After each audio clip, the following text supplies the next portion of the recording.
голем пожар ја изгоре фабриката треска која последниве години стана атрактивно земјиште за градежните бизнисмени. Пожарот во противпожарната бригада бил пријавен во 14 часот и 10 минути, за 2 часа беше локализиран од страна на скопските пожарникари. Командирот Звонко Томески кажа дека имале успешна интервенција.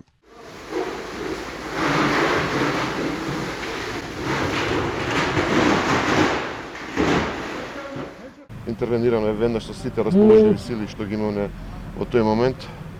Приоритет ни беше да се спречи ширење на пожарот на соседните објекти за домување, како и објектите кои се во кругот на фабриката Треска. Благодарение на брзата интервенција не е дозволено проширување на пожарот, изгаснате во рамките на она што е затекнато. Нема повредени за среќа наша, не повредени пожарникари ни граѓани, така да тоа рачунам дека е успешна интервенција од наша страна.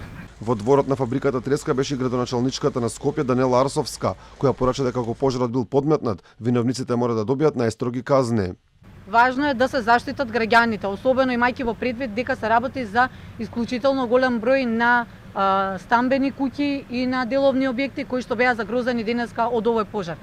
Меѓутоа и не само тоа, и целата противпожарна бригада, 55 пожарникари работеа посветено цели 2 часа да го локализираат, да го изгаснат овој пожар, си го ставаат во опасност сопствениот живот за да им помогнат на граѓаните и навистина сметам дека доколку се докаже од индициите кои што ги има дека ова тука е подметнато, дека треба да има навистина најстроги мерки за оние кои што го направиле ова тука.